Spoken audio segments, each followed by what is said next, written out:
Hi guys, আশা করি আপনারা খুব ভালো আছেন। আমিও খুব ভালো আছি। আমি চলে এসেছি স্বামী নারায়ণা মন্দিরে।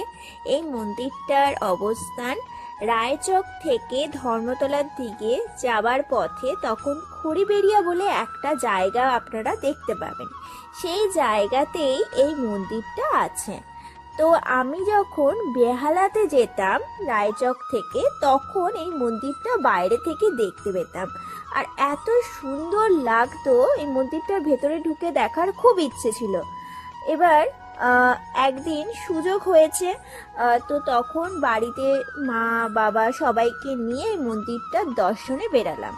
তো এই মন্দিরটা আপনাদেরকেও আমি শেয়ার করছি, আপনারা দেখুন কতটা বড় এরিয়া নিয়ে, আর এত সুন্দর ভেতরে মানে শিল্পকলাগুলো যে আপনারা দেখে মুগ্ধ হয়ে যাবেন।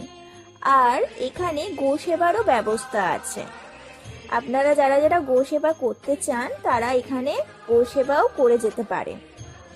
আর এখানে মন্দিরটার যে টাইমিংটা, সকাল 8টা থেকে দুপুর 12টা অবধি খোলা থাকে, আর 12টা থেকে 4টে অবধি বন্ধ থাকে, আবার 4টে থেকে 8টা অবধি খোলা থাকে।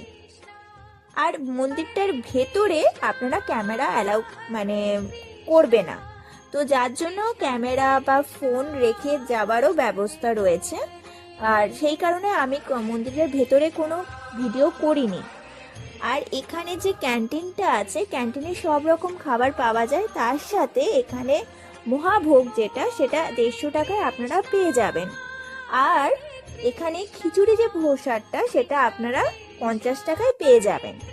আশা করা যায় আপনারা ঘুরে যাবেন, মন্দিরটা দেখবেন। আশা করি আপনাদের খুব ভালো লাগবে। ধন্যবাদ।